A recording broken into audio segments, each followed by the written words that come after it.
दोस्तों, क्या बिहार के नीतीश सरकार में नए गृह मंत्री अपने पद को लेकर कुछ ज्यादा ही उत्साहित हो चुके हैं? क्या वे भूल गए हैं कि कल तक जिन जनता जनार्दन का गुणगान करते थे, आज उन्हीं के घर और परिवार उजाड़े जा रहे हैं? दोस्तों, बुलडोजर से लगातार गरीब, दलित और वंचित लोगों के घर और मकान जबरन तोड़े जा रहे हैं। नवंबर महीने से ही ठंड की शुरुआत होने लगती है और दिसंबर और जनवरी के महीने में तो कड़ाके की ठंड पड़ती है।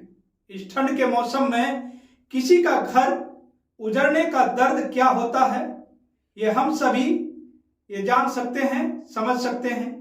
लेकिन क्या नीतीश सरकार के नए गृह मंत्री नहीं समझ पा रहे हैं? ये बयान तेज प्रताप यादव का है। उनके शब्दों में ही पूरे बिहार की सड़कों पर चल रहे बुलडोजर अभियान की सच्चाई और आम लोगों की पीड़ा झलकती हुई नजर आ रही है। दोस्तों, बिहार आज दो तस्वीरों के बीच खड़ा है। एक तरफ सख्त प्रशासनिक कार्यवाही और दूसरी तरफ बुलडोजर, कड़ाके की ठंड, गरीबों के टूटते आशियाने और उनका दर्द। पप्पू यादव ने कहा कि बिहार की जमीन इस तरह की राजनीति के लिए नहीं बनी है। उनका आरोप है कि जमीन माफिया, कुछ नेता और अधिकारी मिलकर गरीबों को उजाड़ने की साजिश रच रहे हैं। बिहार में नई सरकार बनने और भारतीय जनता पार्टी के हाथ में गृह विभाग जाने के बाद उसका असर दिखने लगा है और ये किसी हद तक सही भी है। बिहार में बुलडोजर अभियान तेजी से इस वक्त चल रहा है। दोस्तों, समस्तीपुर से लेकर पटना, सीतामढ़ी, नालंदा, आरा, किशनगंज और बगहा तक सड़कों और सार्वजनिक जगहों पर लगे अवैध कब्जों, दुकानों और मकानों को तोड़ा जा रहा है। सरकार का कहना है कि बिहार में अब अपराध है और अपराध, अवैध कब्जे बर्दाश्त नहीं किए जाएंगे। पुलिस ने 400 सबसे खतरनाक अपराधियों की सूची बनाई है, जिनकी संपत्ति जब्त होगी। 1300 अन्य अपराधियों के कब्जे भी बुलडोजर से हटाए जाएंगे। अवैध बालू खनन पर रोक लगाई जाएगी। पटना और अन्य जिलों में सड़क, पार्क और सरकारी जमीन पर बने अवैध मकान और दुकानें तोड़ी जा रही हैं। लेकिन अब सवाल यह है कि बिहार जैसे गरीब और पलायन से जूझ रहे राज्य में, जहां लोग छोटी दुकानों और अस्थायी व्यापारों से गुजर बसर करते हैं, क्या यह शक्ति सामान्य परिवारों और उनके सपनों के लिए न्यायपूर्ण हो सकता है? दोस्तों, अब बिहार में नई सरकार बनने और भारतीय जनता पार्टी के हाथ में गृह विभाग जाने के बाद उसका असर दिखने लगा है। राज्य में यूपी की तरह ही बुलडोजर और एनकाउंटर का सिलसिला शुरू हो चुका है। प्रशासन ने इसे कानून और व्यवस्था सुधारने का दावा कर रहा है, लेकिन सवाल यह है कि क्या इस तेजी और तरीके से कार्रवाई करना आम जनता के हित में सही है या सिर्फ एक राजनीतिक संदेश है? इसकी शुरुआत समस्तीपुर से हुई। यहां रेलवे स्टेशन के पास माल गोदाम चौक इलाके में दर्जनों अवैध कब्जे अचानक बुलडोजर से हटाए गए। दुकानदारों ने समय मांगा, प्रशासन ने 10 दिन की मोहलत दी, लेकिन इसके बावजूद अभियान नहीं रुका। हल्की नोकझोंक भी हुई और हर दुकान, शेड और अवैध निर्माण ध्वस्त किया गया, जिससे यह सवाल उठता है कि क्या यह कार्रवाई केवल अपराधियों के खिलाफ ही थी या फिर आम जनता को डराने और दबाने का एक तरीका बन गई है। लखीसराय में डीएम और एसपी के नेतृत्व में पक्के मकानों से लेकर कच्ची झोपड़ियों तक बुलडोजर से बुलडोज कर दिया गया। सड़क पर बनाए गए अवरोध, लोहे के शेड और टीन शेड सब हटाए गए। लोगों को चेतावनी दी गई, अगली कार्रवाई में भारी जुर्माना लगेगा और इस तरह सीतामढ़ी, दानापुर, भागलपुर, मुजफ्फरपुर, बिहार शरीफ, सीवान, दरभंगा, किशनगंज और पूर्वी चंपारण में अभियान फैल चुकी है, जहां कई जगहों पर जुर्माना वसूला गया। स्थानीय लोगों के साथ हल्की झड़प भी हुई। किशनगंज में नशे के अवैध कारोबार वाले क्षेत्रों को खाली कराया गया।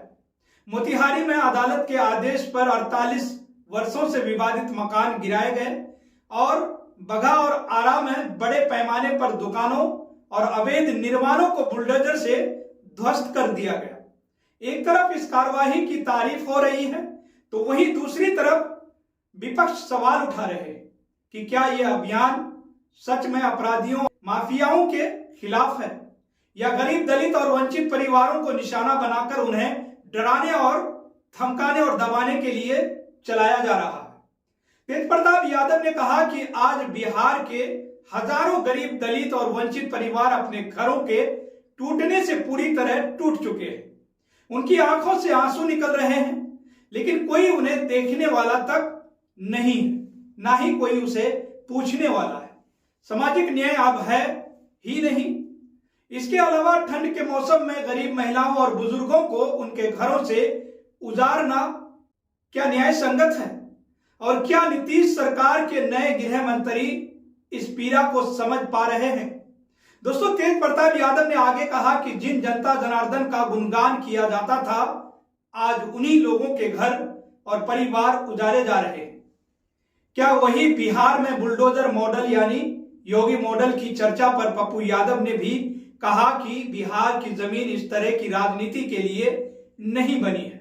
उन्होंने कहा कि बिहार में राजनीति हमेशा कर्पूरी ठाकुर, जयप्रकाश नारायण और लोहिया के समाजवादी सिद्धांतों पर आधारित रही है। उनका आरोप है कि जमीन माफिया, कुछ नेता और अधिकारी मिलकर गरीबों को उजारने की साजिश रच रहे हैं। उन्होंने मधेपुरा में दिन दहाड़े हुई गोलीबारी का भी जिक्र किया और कहा कि अपराध बढ़ रहा है, लेकिन सरकार खामोश क्यों है? रिपोर्ट के मुताबिक नालंदा, सीतामढ़ी, पटना और जैसे जिलों में गरीब और वंचित समुदाय लगातार प्रभावित होते जा रहे हैं। यह स्पष्ट हो रहा है कि सरकार केवल शक्ति दिखाने और राजनीतिक संदेश देने पर केंद्रित है, जबकि आज आम जनता के आशियाने और रोजमर्रा के जीवन की अनदेखी की जा रही है। हालांकि इस अभियान के कुछ फायदे भी हैं।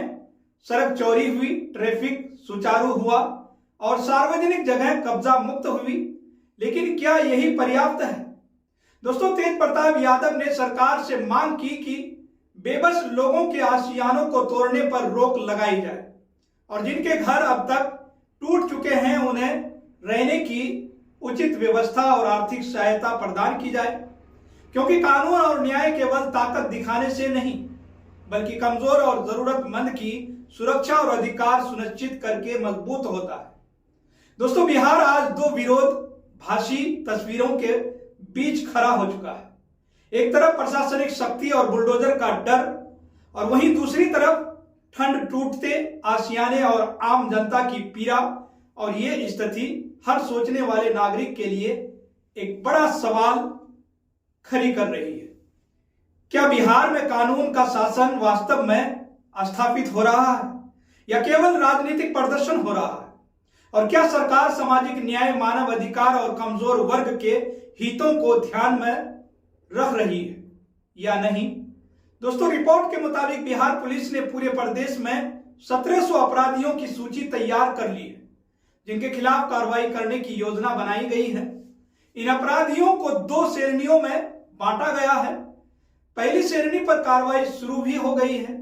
इसमें सबसे पहले 400 मोस्ट वांटेड अपराधियों की सूची तैयार की गई है, जिनके खिलाफ चौतरफा कार्रवाई की जाएगी। इन अपराधियों में वे भी शामिल हैं जो पैसा लेकर हत्या कराते हैं, अवैध कब्जा कराते हैं, बालू माफिया हैं या बड़े शराब ठेकेदार हैं। इनके खिलाफ कानूनी कार्रवाई के साथ साथ उनकी अवैध संपत्ति भी जब्त की जाएगी। इसके अलावा 1300 अन्य अपराधियों की सूची भी तैयार की गई है, जिन्हें दूसरे श्रेणी में रखा गया है। इनके अतिक्रमण और अवैध संपत्ति पर भी बुलडोजर की कार्रवाई की जाएगी। इसका यह मतलब है कि बिहार में अब अपराधियों के खिलाफ सिर्फ नोटिस या चेतावनी नहीं, बल्कि कड़े और तुरंत कदम उठाए जा रहे हैं। सिर्फ यही नहीं, बल्कि बिहार में उत्तर प्रदेश की तर्ज पर एंटी रोमियो एक्ट वार्ड भी बनाया जा रहा है। इसका उद्देश्य है कि लड़कियों के साथ छेड़छाड़ करने वाले असामाजिक तत्वों को सबक सिखाया जाएगा। इसके तहत लगभग 2000 स्कूटी पर महिला पुलिसकर्मी तैनात की जाएगी, जो स्कूल, कॉलेज और सार्वजनिक जगहों पर छेड़छाड़ करने वालों के खिलाफ सख्त से सख्त कार्रवाई करेगी। हालांकि ये अभियान कई सवाल भी उठाता है। क्या यह कार्रवाई केवल बड़े अपराधियों के खिलाफ है या आम जनता पर भी इसका दबाव पड़ सकता है? क्या ऐसे अभियान में अपराध और सामाजिक सुरक्षा कम होती है या केवल दिखावे के लिए होती है? और सबसे बड़ा सवाल यह है दोस्तों कि जब अवैध कब्जा और संपत्ति जब्त की जा रही है तो क्या गरीब और कमजोर लोगों की सुरक्षा और न्याय सुनिश्चित किया जा रहा है। दोस्तों, बिहार सरकार ने स्पष्ट कर दिया है कि अब कानून और व्यवस्था में ढील नहीं छोड़ी जा सकती, लेकिन इस तेजी से किए जा रहे अभियान में सामाजिक न्याय और कमजोर वर्ग की सुरक्षा सुनिश्चित करना ही असली चुनौती होगी। हालांकि इन तमाम कार्यवाहियों को देखते हुए बिहार के नए गृह मंत्री सम्राट चौधरी की तारीफ हो रही है, तो वहीं गरीबों के टूटते आशियाने को लेकर सवाल भी उठाए जा रहे हैं। तो फिलहाल दोस्तों, इस रिपोर्ट को लेकर आपकी क्या राय है? आपकी जो भी राय हो आप अपनी राय हमारे कमेंट बॉक्स में जरूर लिखिएगा। और साथ ही दोस्तों, अगर आपने अभी तक केनी न्यूज को सब्सक्राइब नहीं किए हैं तो सब्सक्राइब जरूर कर लें और बेल आइकन को भी दबाना ना भूलें।